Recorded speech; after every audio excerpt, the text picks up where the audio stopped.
पालघर संतों की mob lynching के मसले पर सबसे बड़ी बहस। न्यूज नेशन पहले दिन से इस खबर को प्रमुखता से उठा रहा है क्योंकि पालघर के अंदर 16 तारीख की रात को जो कुछ हुआ उसे दबाने की बहुत कोशिश हुई। यह कहकर उसे रफा दफा किया गया कि अफवाह के चलते संतों की पीट पीट कर क्रूर, बर्बर और निर्मम तरीके से हत्या कर दी गई। सवाल यह है कि लॉकडाउन में 300 से 500 लोगों की भीड़ कहां आ गई? उस इलाके में आदिवासियों को यह क्यों बताया जाता है कि राम नहीं रावण आपके देवता है? क्या इसके पीछे कोई साजिश है? हम यही मांग कर रहे हैं महाराष्ट्र सरकार से, बल्कि हम तो ये तक कह रहे हैं कि इसकी केंद्रीय एजेंसी से जांच होनी चाहिए क्योंकि इसके कई सारे एंगल हैं। विश्व हिंदू परिषद और भारतीय जनता पार्टी ने भी सीबीआई जांच की मांग करी है, लेकिन बुलंदशहर के मसले पर इस मामले ने नया मोड़ ले लिया है। बुलंदशहर पर बोल रहे हैं, कांग्रेसी भी बोल रहे हैं, शिवसेना भी बोल रही है। वहां क्या हुआ है और पालघर में क्या हुआ है, इसकी तुलना क्या होगी, इसका मैं उदाहरण बताऊंगा। लेकिन सबसे पहले देख लेते हैं आज की अपडेट है। सियासत का दस्तूर है कि अगर आप पर कोई आरोप लगा रहा हो तो ध्यान भटकाने के लिए आप दूसरे मुद्दे को छेड़ दें। महाराष्ट्र के सीएम उद्धव ठाकरे यही कर रहे हैं। पालघर में संतों की हत्या पर उद्धव घिरे हुए हैं, उनकी पुलिस पर सवाल उठाए जा रहे हैं, लेकिन उद्धव ठाकरे और उनकी पार्टी बुलंदशहर में 2 साधुओं की हत्या का मुद्दा उठा रही है। लेकिन सवाल यह है कि उद्धव पालघर मुद्दे की तुलना बुलंदशहर से कैसे कर सकते हैं? पालघर के दाग तो बुलंदशहर हत्याकांड से कैसे जोड़ सकते हैं? अपने गिरबान में झांकने की बजाय शिवसेना यूपी के सीएम योगी आदित्यनाथ पर सवाल क्यों उठा रही है? शिवसेना को इसमें साथ मिल रहा है महाराष्ट्र में उसके सहयोगी कांग्रेस का। आखिर संतों पर सियासत कब तक होगी? हम तमाम मुद्दों को चर्चा करेंगे, लेकिन सबसे पहले आप देख लेते हैं कि क्या है बुलंदशहर का मामला और क्या है पालघर का मामला। क्या दोनों की तुलना की जा सकती है? फिर बहस को खोलेंगे। संतों की हत्या पर सियासत क्यों?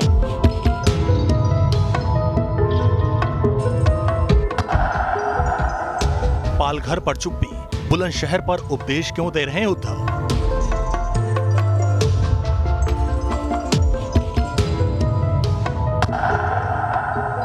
क्या बुलंदशहर के बहाने पालघर के मुद्दे को भटकाने की साजिशें हो रही हैं?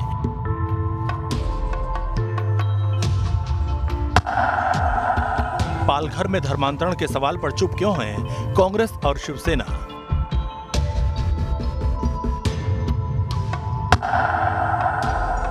आखिर बुलंदशहर की तुलना कैसे कर सकते हैं पालघर से?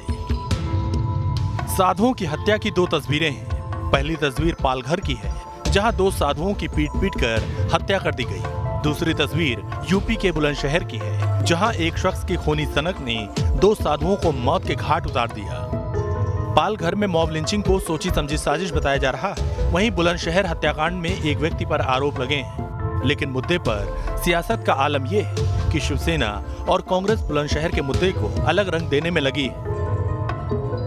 खुद उद्धव ठाकरे पालघर के सवाल का जवाब नहीं दे पा रहे, लेकिन बुलंदशहर के मुद्दे पर उन्होंने यूपी के सीएम योगी आदित्यनाथ से बातचीत की। शिवसेना नेता संजय राउत ने ट्वीट कर कहा, बुलंदशहर के मंदिर में 2 साधु संतों की हत्या मामले में मुख्यमंत्री उद्धव ठाकरे ने योगी आदित्यनाथ से फोन पर बात की।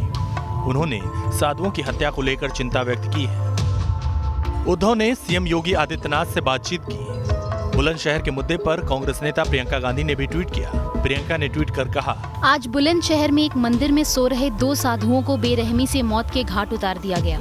ऐसे जघन्य अपराधों की गहराई से जांच होनी चाहिए और इस समय किसी को भी इस मामले का राजनीतिकरण नहीं करना चाहिए। निष्पक्ष जांच करके पूरा सच प्रदेश के समक्ष लाना चाहिए। ये सरकार की जिम्मेदारी है।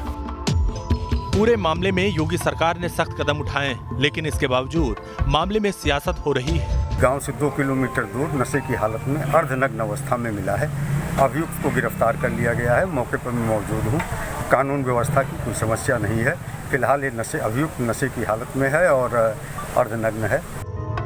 जो बातें सामने आ रही हैं उसके मुताबिक बुलंदशहर में एक व्यक्ति ने साधुओं की हत्या की। वहीं पालघर हत्याकांड में साजिशों का जाल सामने आ रहा है। पालघर में साधुओं की हत्या को धर्मांतरण से जोड़कर देखा जा रहा है। धर्मांतरण की तस्वीरें सामने आती रही हैं। हिंदू संगठन इलाके में घर वापसी की कोशिश करवाते रहे हैं। यहाँ पर आदिवासी लोगों को क्रिश्चियन धर्म बदलते हैं, पानी लगा के धर्म बदलते हैं, तेल पानी लगा के धर्म बदलते हैं और धर्म बदल के बाद में उनको फंस जाते हैं। वो वापस उनके देव धर्म ढूंढने का काम करते हैं और मैं उनको वापस परिवर्तन करता हूँ, उनका शुद्धिकरण करता हूँ। पालघर और बुलंदशहर के मुद्दे एकदम अलग हैं, लेकिन सियासत है कि दोनों को जोड़ने पर उतारू है। अपनी गिरेबान में झांकने के बजाय दूसरों को सीख देने की कोशिश हो रही है। Team news nation. तो इसी पर बड़ी बहस करने के लिए मेरे साथ कई सारे खास मेहमान जुड़ गए हैं। के शर्मा भारतीय जनता पार्टी के राष्ट्रीय प्रवक्ता मेरे साथ हैं, विवेक विराट धर्माचार्य मेरे साथ हैं, अवधेश कुमार जी वरिष्ठ पत्रकार मेरे साथ हैं, मेरे साथ विकास श्रीवास्तव हैं जो कि सीपीआई के लीडर हैं, मेरे साथ सतीश प्रकाश हैं जो कि एक पॉलिटिकल एनालिस्ट हैं, और साथ ही साथ शुभ्रांशु राय हैं वो भी पॉलिटिकल एनालिस्ट हैं। सबसे पहले मैं आपके पास आना चाहूंगा विवेक जी, लेकिन उससे पहले एक कहानी सुनाना चाहूंगा मैं पूरे पैनल को। मैं हॉस्टल में पढ़ता था, तब मैं मेस में गया तो मुझे कहा गया कि आज सब्जी बनी है कद्दू और अंगूर की। तो मैंने सब्जी को देखा और उससे पूछा कि भाई इसमें कद्दू कहाँ है, अंगूर कहाँ है? बोले एक कद्दू पर एक अंगूर डला है। बुलंदशहर और पालघर की वैसे ही तुलना हो रही है, एक कद्दू है एक अंगूर है। तो सबसे पहले विवेक श्रीवास्तव जी ये बताइए कि वामपंथी ये क्यों सिखाते हैं कि महिषासुर हमारे देवता हैं, जेएनयू में ऐसे पोस्टर बटते हैं, और दुर्गा माँ नहीं है, राम नहीं रावण हमारे देवता है। वामपंथ ये क्यों सिखाता है जेएनयू और बाकी इंस्टीट्यूशंस में, जिसके चलते पालघर मॉब लिंचिंग हुई है? ये उसी सोच उसी साजिश का नतीजा है। विवेक जी जवाब दीजिए। दीपक चौरसिया जी, पहले तो आपको ना कम्युनिज्म के बारे में कुछ पता है, ना मार्क्सिज्म के बारे में कुछ पता है, ना आपने पढ़ाई करी है, और ना आप आज रेडी होकर के डिबेट कराने के लिए आए हैं। मार्क्सवाद का पहला स्टेटमेंट है religion is the opium of the masses. इसीलिए तो कम्युनिस्ट किसी धर्म में विश्वास नहीं रखते, इसीलिए जेएनयू में पर्चे बटते हैं, इसीलिए जेएनयू में पर्चे बटते हैं। लेट मी स्पीक जी, बोलिए बोलिए, 30 सेकंड सबको 30 सेकंड। अरे पर्चे पुर्चे छोड़िए, मेरी बात सुनिए, पहले मुझसे ज्ञान लीजिए थोड़ा। आप पहले मुझसे ज्ञान लीजिए थोड़ा। दीजिए विवेक जी, दीजिए ज्ञान तो किसी से भी ले लेना चाहिए। Religion is the opium of the masses. धर्म, सुनिए जरा, धर्म समाज के लिए अफीम का काम करता है, यह मार्क्स का कहना है।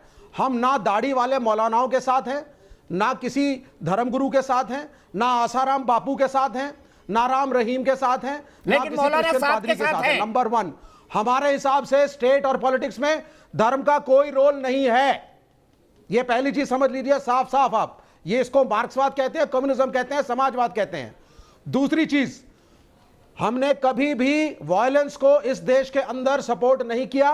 1950 में केरल में पहली बार सामू त्रिपाठी की सरकार आई, और पहली बार विश्व में एग्जांपल सेट किया गया that communism can come by fighting elections.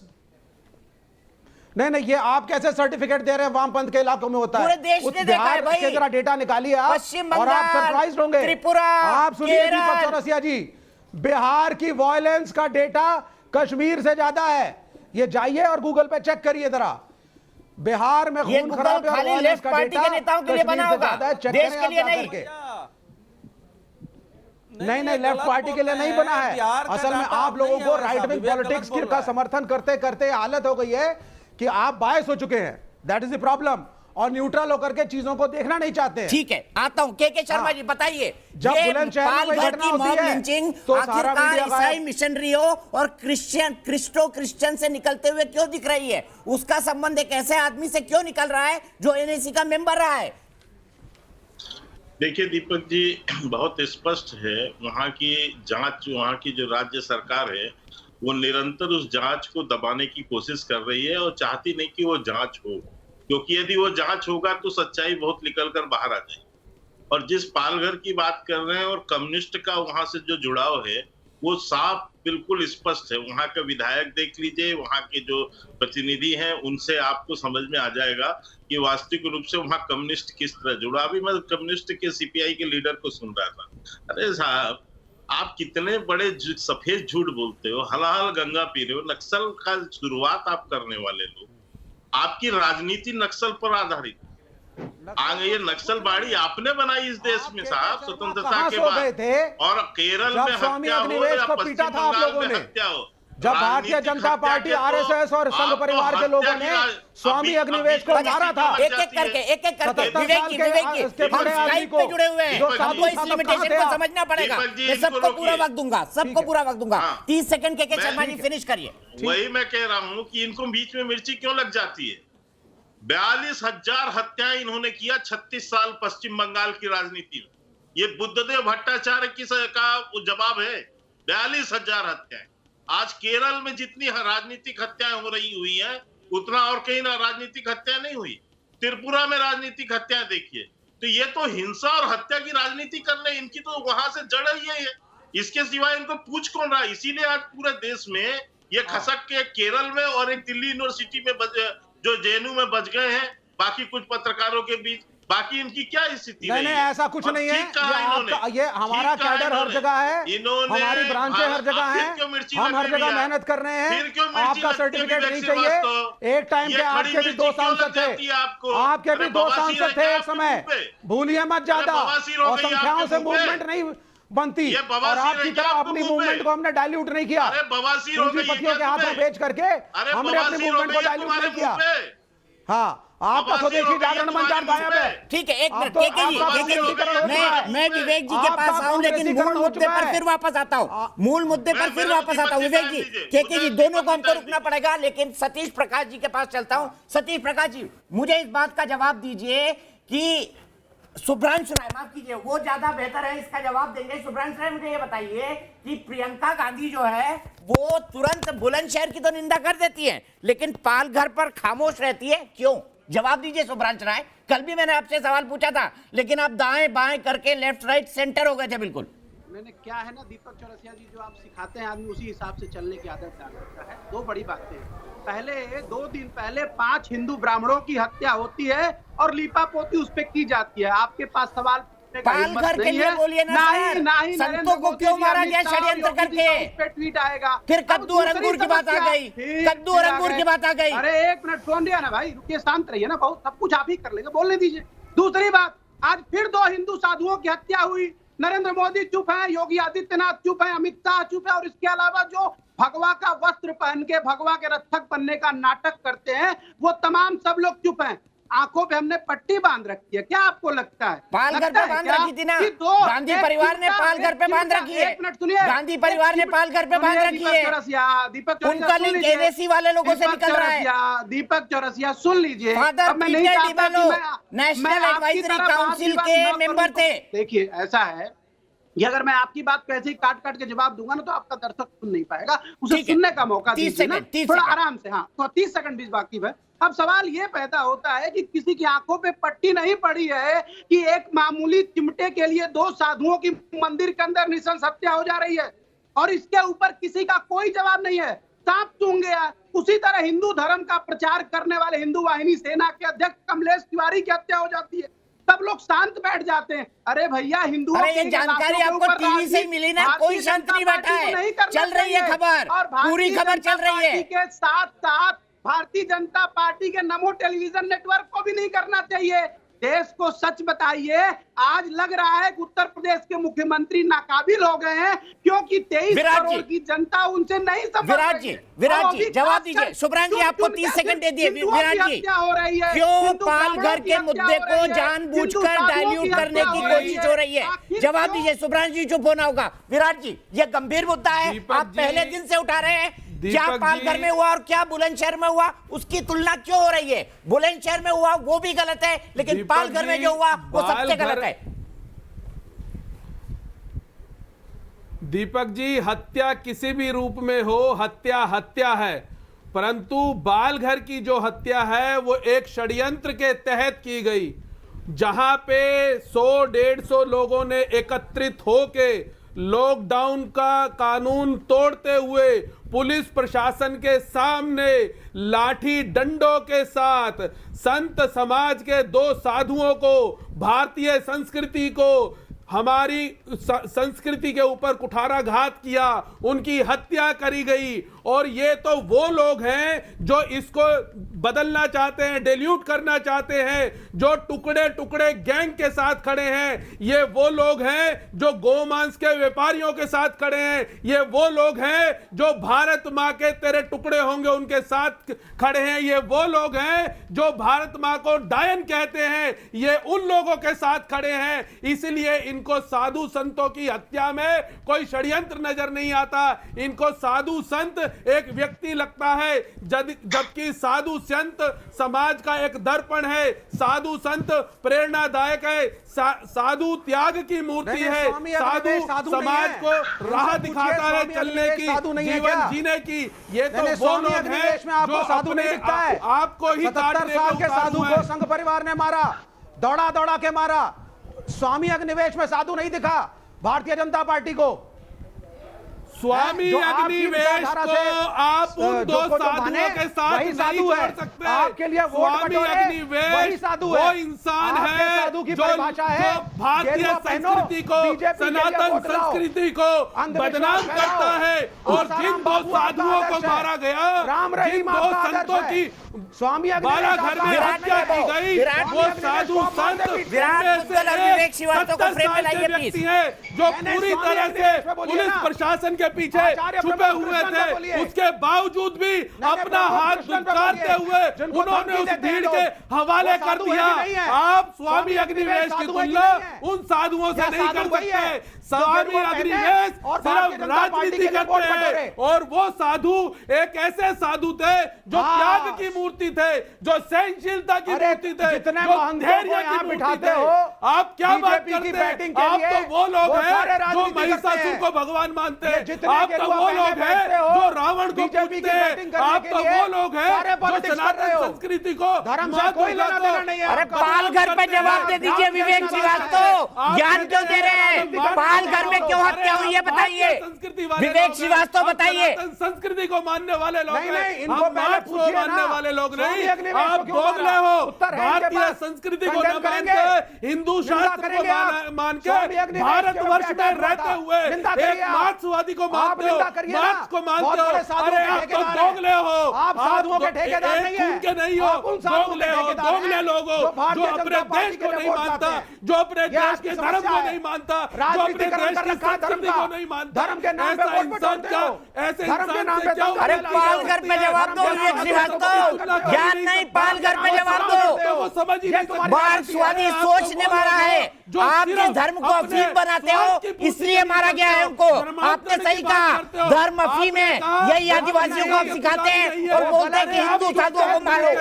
धर्म परिवर्तन ठीक है, सतीश प्रकाश के पास चलता हूं। दोनों को फ्रेम से हटाइए, दोनों को फ्रेम से हटाइए, कोई जवाब नहीं है। सतीश प्रकाश और अवधेश जी दोनों आएंगे। सतीश प्रकाश जी बताइए, आप ही लोग ये नैरेटिव फैलाते हैं ना दलितों के बीच में, आदिवासियों के बीच में, यही फैलाते ना कि राम नहीं रावण हमारा देवता है, महिषासुर हमारा देवता है, दुर्गा माता नहीं। ये देखिए उसका नतीजा दिखा पालघर के अंदर। दो साधुओं को आदिवासी इलाके में जहां ये सिखाया जाता है पीट पीट कर मार डाला गया। खुश होंगे आप तो बहुत सतीश प्रकाश जी। अब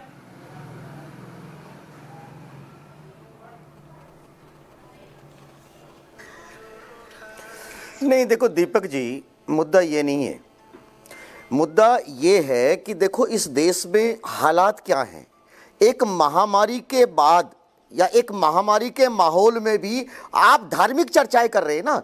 सभी धार्मिक को मानने वाले या सभी धार्मिक प्रतिष्ठान के ऊपर जब ताला पड़ गया हो, चर्चा कर रहे हैं, ज्ञान नहीं, साफ बात करिए। महामारी में विज्ञान के अंदर अपना रास्ता ढूंढ रहे हो। सतीश जी जिस पर चर्चा अरे आप सुनिए ना, आप सुनिए ना, एक ऐसी विचारधारा जो धर्म पे आधारित है, धर्म का राजनीतिक लाभ कमाती है, वो धार्मिक चर्चाओं को जिंदा रखना चाहती है ना। चाहे पालघर के साधु हो, चाहे बुलंदशहर के साधु हो, मुद्दा यहाँ उन साधुओं की चर्चा नहीं है। तो किसका मुद्दा है बताइए ना, किसका मुद्दा है सतीश प्रकाश जी?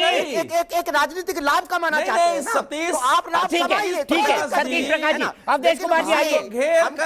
देखिए निंदा भी नहीं कर सकते, ये निंदा भी नहीं कर सकते, बुद्धिजीवी है इसलिए बुद्धिजीवी। सतीश प्रकाश जी खामोश होना पड़ेगा। अवधेश कुमार जी, 100 लोग रोज कोरोना जैसी महामारी से मर रहे हैं। सरकार जरा शांत हो जाइए, मैं बोल दूं। ऊपर बड़े घोटाले का भी आरोप है। सरकार ने कहीं ना कहीं क्या बात कर रहे हैं? सरकार नाकाम है, आपको केवल सरकार नाकामी दिखती है। अवधेश जी उनको ऑडियो नहीं जा रहा है, उन्होंने अपना टाइम पूरा कर लिया। दीपक जी बेवफाई का दुख नहीं है मुझे, बस कुछ लोग ऐसे थे जिनसे उम्मीदें बहुत थी। ये महाराष्ट्र पर लागू होता है।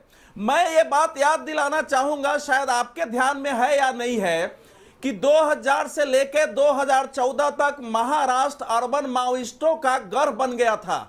आपको पता है कि 1 दिसंबर 2018 को जो भीमा कोरेगांव में कार्यक्रम हुआ था, उसके एक दिन पहले 31 दिसंबर 2017 को अलगार परिषद हुई थी। उसके बाद बहुत बड़ा दंगा हुआ था महाराष्ट्र में, जब पुलिस ने रणवीर सेना भी है ना, पता चला कि रणवीर सेना पे भी बोलो ना आप, और अगर इस देश में नक्सलवाद पूरे सतीश मुझे बोलने दो, सतीश से नहीं चलेगा, सतीश से नहीं चलेगा, मुझे बोलने दो। आप चुप, आप बोलिए, आपका ही ऑडियो जा रहा है। फैक्ट बता रहा हूं, मैं ये कह रहा हूं, दिलीप जी, दीपक जी उस समय गिरफ्तार हुआ था नागपुर से सुरेश गडलिंग, सोमा सेन, महेश राउत और सुधीर ढबले गिरफ्तार हुआ था। दिल्ली से रोना जैकब विल्सन गिरफ्तार हुआ था। और अभी आपको 1 सप्ताह पहले आपको मालूम है कि गौतम नलखा और मिलिंद तुम्बडे गिरफ्तार हुए थे। जब महाराष्ट्र से पुलिस ने ढूंढने की कोशिश की तो पता चला कि ऐसे ऐसे एनजीओ बने हुए हैं जो आदिवासियों के बीच में काम करते हैं, लेकिन माओइस्ट के फ्रंट है, जिसमें कि आपको मालूम है रोना विल्सन प्रमुख निकला था। 2 इस पर आरोप पत्र दाखिल हो चुके हैं। मेरा कहना यह है कि महाराष्ट्र में माओवादियों ने अपना घर बना के यह हालत पैदा कर दी है और ईसाई मिशनरियों से उनके गठजोड़ हैं। उस आरोप पत्र में आपको यह मिल जाएगा कि उन्होंने ऐसी स्थिति पैदा की कि 3 साधुओं के खिलाफ, 2 साधुओं के खिलाफ, वो चूंकि पहने हुए हैं गेरुआ रंग, इसलिए उनको मारो, हंगामा करो। तो अभी महाराष्ट्र इससे निकल चुका है। आपको एक बात और बताना चाहूंगा कि जब ये सरकार आई उद्धव ठाकरे का, तो ये एनसीपी की ओर से और कांग्रेस की ओर से दबाव पड़ा कि इस केस को एसआईटी को सौंप दिया जाए। अंत में सेंटर को इंटरफेयर करके उस केस को एनआईए को देना पड़ रहा है। अगर इसकी जांच होगी तो व्यापक पैमाने पर समूचे महाराष्ट्र और देश में इसकी जड़ें मिलेंगी। ठीक है, लेकिन विवेक श्रीवास्तव को और सतीश प्रकाश को यह दिखाई नहीं देता है कि माओवादी किस ढंग से देश में एक के खिलाफ बाकी के खिलाफ हिंसा कर और फैला रहे हैं, अलग अलग नामों से। कहीं मानवाधिकार, ईसाई मिशनरीज, अर्बन नक्सल, क्या कनेक्शन है पालघर पे? अगली बहस ये होगी कि क्या गेरुए कपड़े के कारण, क्या भगवा रंग के कपड़े के कारण उन 2 साधुओं को पालघर के अंदर मार दिया गया, जहां क्या क्या सिखाया जाता है आदिवासियों को, शायद मैं आपको नेशनल टेलीविजन पर बता भी नहीं सकता।